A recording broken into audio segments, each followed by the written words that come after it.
Hello friends, स्वागत है आपका आज के इंटरेस्टिंग रिएक्शन वीडियो में। 1940s एक ऐसा दशक था जब भारत और चाइना दोनों एक बार फिर से जन्म ले रहे थे। जब दोनों देशों में सब कुछ बदल रहा था। साल 1947 में भारत ने अंग्रेजी सरकार से खुद को आजाद करके खुद का एक अलग लोकतंत्र बनाया। At the stroke of the midnight hour, when the world sleeps, India will awake to life and freedom. और वहीं पर दूसरी तरफ चाइनीज कम्युनिस्ट ने भी वहां की गवर्नमेंट को उखाड़ फेंका, ओवरथ्रो किया और 1949 में खुद को आजाद करके People's Republic of China PRC form किया। एंड इंटरेस्टिंगली इसके बाद इंडिया ही वो सबसे पहला देश था जिसने पीआरसी को एज अ कंट्री देखा और इसी की वजह से दोनों के बीच एक दोस्ती हो गई। और यही वो दौर भी था जब देश भर में हिंदी चीनी भाई भाई ऐसे नारे लग रहे थे और 1954 में इंडिया चाइना के बीच सीनो इंडो एग्रीमेंट फॉर्म हुआ था। इस एग्रीमेंट के तहत दोनों भी देश डिप्लोमेटिक रिलेशंस में बंध गए थे, लेकिन जल्द ही सब कुछ बदलने वाला था। आफ्टर ऑल चाइना अपने असली रंग दिखाने वाला था।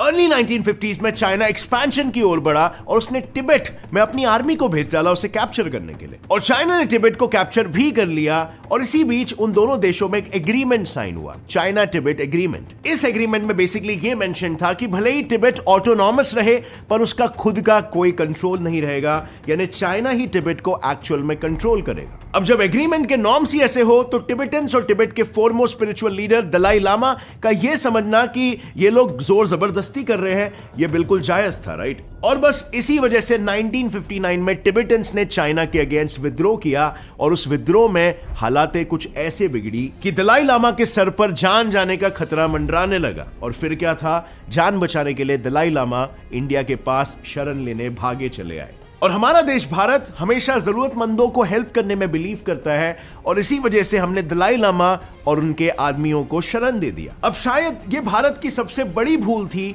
क्योंकि इस भूल का जो कैस्केडिंग इफेक्ट होने वाला था वो भारत का चाइना के साथ रिलेशंस काफी हद तक खराब कर देगा। चाइना को यह बिल्कुल पसंद नहीं आया, यहां तक कि चाइना ने अपने देश में ही एक अलग ही कहानी बना दी। चाइना में ऐसी खबरें फैलने लग गई कि इंडिया ने बाकी के नॉन कम्युनिस्ट कंट्रीज जैसे कि यूएस और यूके के साथ मिलकर यह कदम लिया है चाइना को कहीं ना कहीं दबाने के लिए। और बस फिर क्या था, चाइनीज पॉलिसीज अपना रंग दिखाने लग गई। भारत को यह महसूस होने लगा कि चाइना का capital Beijing Indo China agreement के खिलाफ होकर उस एग्रीमेंट को डिसरिस्पेक्ट कर रहा है। हर एक स्टेप और पॉलिसीज में चाइना के एंटी इंडिया सेंटिमेंट्स दिखने लग गए और इससे हुआ यह कि दोनों मुल्कों के बीच में काफी टेंशन शुरू हो गए और उस टेंशन ने जन्म दिया 1962 के क्लाइमैक्स को। जैसे आज बार बार भारत में चाइना लकीरें खींचने की कोशिश करते रहता है, ठीक वैसे ही हरकत चाइना ने 1962 में भी की थी और उसी का प्रतिशोध करने के लिए 1962 में इंडो सीनो वॉर छिड़ गया था। इस जंग का नतीजा यह निकला कि चाइना ने जो गोल डिसाइड किया था कि वो अक्साई चीन को अपने अंडर में लेगा, वो उसने कंप्लीट किया। वेल यस, ना सिर्फ हमारी टेरिटोरियल बेसिस पर लॉस हो गई थी, बट इसके साथ स्ट्रेटेजिक और मिलिट्री डिफीट भी हो गई थी। और इसके पीछे का एक मेन रीजन यह भी था क्योंकि इंडिया ने युद्ध के लिए कभी प्रिपेयर भी नहीं किया था। हम तभी से ही शांति में मानते थे और जंग तो बस अचानक से छिड़ गई थी। उस जमाने में नेहरू जी की भी विचारधारा यही थी कि पीस बनाए रखो। उन्होंने चाइना के साथ वॉर करने के बजाय पैसिफिस्ट रिलेशंस यानी कि शांति बनाए रखने का फैसला लिया था। लेकिन चाइना तो चाइना ही था, वो कौन सा अपने एग्रेशन को छोड़ शांति के झंडे गाड़ने वाला था। और इसका नतीजा यह हुआ कि हम वॉर के लिए बिल्कुल भी प्रिपेयर्ड नहीं थे और हमें हार को स्वीकार करना पड़ गया। बट इस इकलौती हार से हमें बहुत बड़ी सीख सीखने को मिली और इसीलिए उसके बाद जितने भी स्टैंड ऑफ्स हुए हमने स्ट्रेटेजिकली और डिप्लोमेटिकली उसे अच्छे से हैंडल करना सीखा। और आज के तारीख में यही वो वजह भी है कि कभी भी इंडो चाइना के बीच में कॉन्फ्लिक्ट्स होते हैं तब इंडिया कभी भी अपने टेरिटरीज को नहीं लूज करता है। आफ्टर ऑल भारत के जवान इन कॉन्फ्लिक्ट्स वाले सड़कों पर वीरता से लगातार पेट्रोलिंग जो करते रहते, पर ये कौन सी टेरिटरीज और बॉर्डर्स है जिन्हें हम चाइना से एक्चुअल में बचा रहे हैं? वेल, अगर ज्योग्राफिकली हम इंडिया और चाइना के डिस्प्यूट्स को देखें तो लद्दाख, डोकलाम प्लेट्यू और other territories intersecting India, China, Bhutan और अरुणाचल प्रदेश, ये सारे टेरिटरीज इस डिस्प्यूट में इन्वॉल्व है। चाइना का यह क्लेम है कि अरुणाचल प्रदेश तिब्बत के सदर्न पार्ट का एक हिस्सा है और इसीलिए वो चाइना के बॉर्डर्स में आना चाहिए। और अब अगर आपको इसके क्यों, कब और कैसे की डिटेल्स जाननी है तो हमने उस पर ऑलरेडी एक डिटेल्ड वीडियो बनाया है जिसे आप ऊपर आई बटन करके देख सकते हो इस वीडियो के बाद। But here the question arises कि ये कैसे कहा जा सकता है कि चाइना सच कह रहा है और इंडिया झूठ?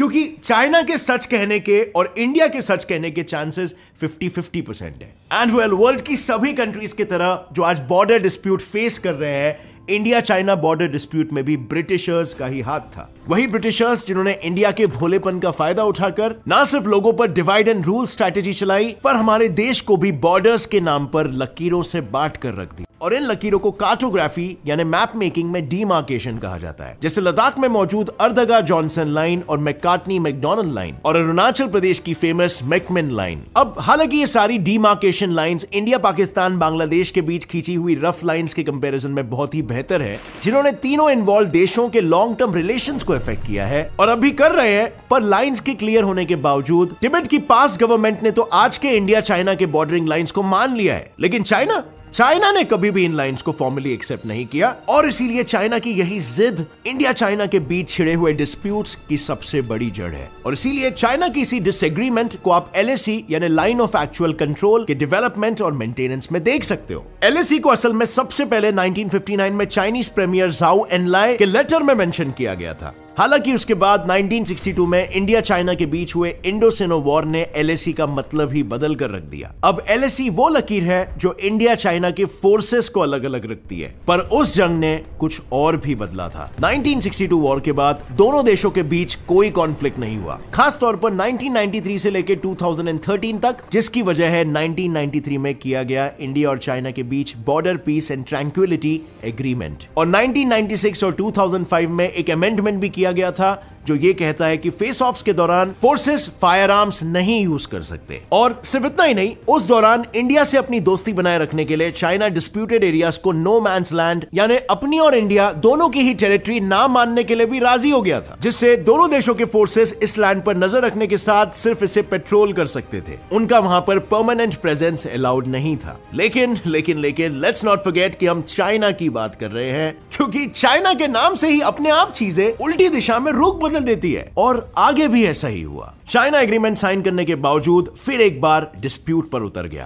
अप्रैल 2013 चाइनीज ट्रूप्स ने नॉर्दर्न लद्दाख के दौलत बेग ओल्डी सेक्टर में एग्रीमेंट्स के खिलाफ जाकर कैंप्स एस्टैब्लिश कर दिए। और इसे रोकने के लिए जब इंडियन सोल्जर्स ने कैंप लगाए तो चाइना ने अपने कदम पीछे लेने के बजाय लड़ाई की तैयारी शुरू कर दी। हालांकि मई 2003 में बिना किसी फेस ऑफ के ये टेंशन डिफ्यूज हो गया, लेकिन ये 2013 की सिर्फ शुरुआत थी। चाइना इसके बाद ऐसी हरकतों से बाज नहीं आने वाला था। सितंबर 2015 नॉर्दर्न लद्दाख के बुत्से रीजन में चाइनीज स्ट्रक्चर को इंडियन सोल्जर्स ने डिस्ट्रॉय किया और इसके बाद दोनों के बीच ही एक फेस ऑफ हुआ। कुछ ऐसे ही जून 2017 में भी हुआ था, जब एक बार फिर से दोनों देशों के मिलिट्री का स्टैंड ऑफ हुआ, लेकिन इस बार डोकाला पास यानी सिक्किम और भूटान के बॉर्डर के पास हुआ था। ये कॉन्फ्लिक्ट डोकलाम को लेकर था, जिसे अपने फेवर में करने के लिए चाइना ने heavy road building equipments Doklam तक लाए और उन्होंने डोकलाम रीजन में रोड कंस्ट्रक्शन शुरू कर दिया। अगर ये कंस्ट्रक्शन पूरा हो जाता तो माइंड यू चाइना को सिलीगुड़ी कॉरिडोर का एक्सेस मिल जाता, जो नॉर्थ ईस्ट इंडिया और रेस्ट ऑफ द इंडिया के बीच का एक बेहद ही स्ट्रेटेजिकली जरूरी कनेक्शन है। और इस प्रॉब्लम में भूटान ने भी इंडियन मिलिट्री को अपनी कंट्री में आने की इजाजत देकर मदद की थी, जिसके बाद दोनों देशों ने महीनों तक फेस ऑफ किया, पर लकीली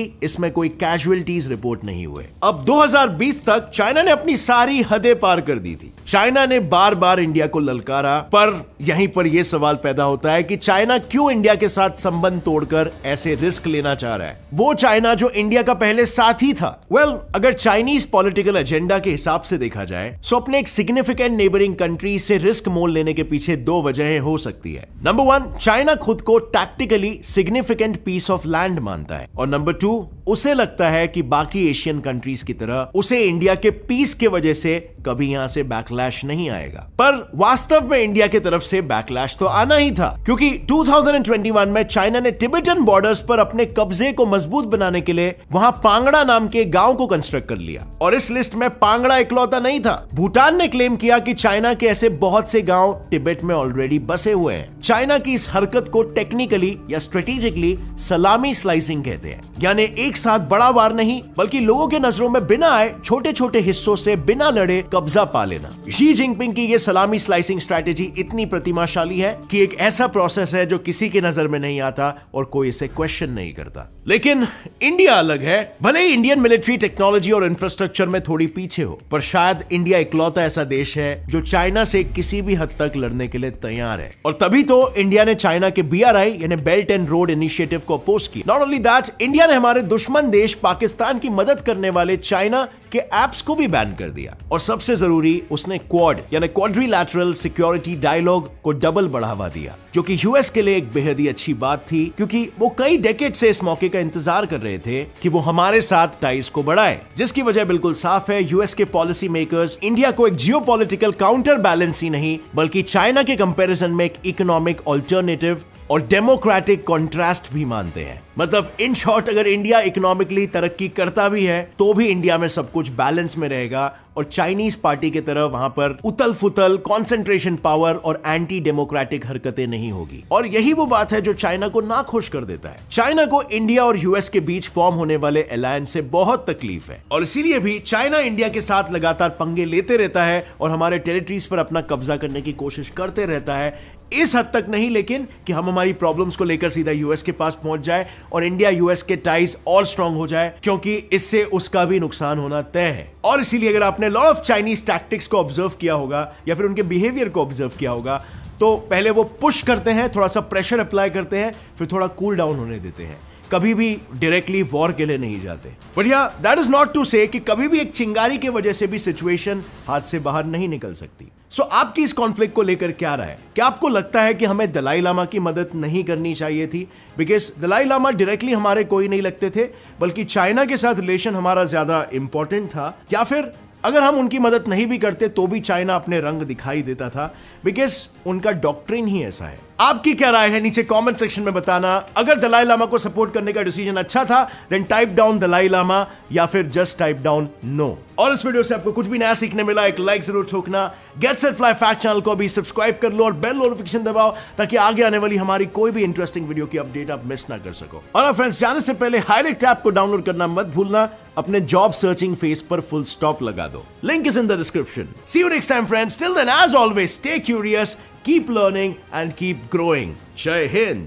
इंडिया और चाइना को लेकर ये बात वाकई कॉमन है कि दोनों तकरीबन एक ही वक्त में आज़ाद हुए थे। चाइना में नया निज़ाम आया था और भारत ब्रिटिश की गुलामी से आज़ाद हुआ था और इन दोनों के ताल्लुकात शुरू में बड़े ज़बरदस्त है। जिससे वीडियो में कह रहे थे कि 1954 में जो एक एग्रीमेंट हुआ था जिसके तहत दोनों के डिप्लोमेटिक ताल्लुकात बहाल हो गए थे, उसके बाद से तो मामला यहाँ तक पहुँच आए थे कि इंडिया में नारे लगाए जाते थे चाइनीज़ हिंदी भाई भाई। ये बड़ी ज़बरदस्त बात है, लेकिन बहुत ही जल्द सब कुछ बदल के रह गया और उसके बदलने की सबसे बड़ी वजह तिब्बत थी। और तिब्बत में भारत ने जो एक बेमकसद तरीके से मुदाखलत की और दलाई लामा को अपने पास आने दिया। इंडिया ने चाइना के अंदरूनी मामले में मुदाखलत करते हुए अपने बेहतरीन दोस्त को अपने हाथ से गंवा के उसे बदतरीन दुश्मन बना लिया। 1950 की दहाई में चाइना ने तिब्बत को हासिल करने के लिए जो सिलसिला शुरू किया था वो 59 तक ख़त्म हो चुका था और 59 में तिब्बत के ऊपर चाइना मुकम्मल तौर पर काबिज हो चुका था। इसी तरह दलाई लामा अपनी जान बचाने के लिए भारत में आ चुके थे और भारत में आज तक दलाई लामा को बहुत ज़्यादा इज्जत और एहतराम दिया जाता है, जिसकी सबसे बड़ी वजह भारत और चाइना के दरमियान बढ़ती हुई कशीदगी है। आप इमेजिन करें कि पाकिस्तान किसी ऐसे शख्स को पनाह दे जो भारत की नज़रों में बागी हो, तो भारत का रिएक्शन यकीनी तौर पर ऐसा ही होगा जैसा चाइना का रिएक्शन था।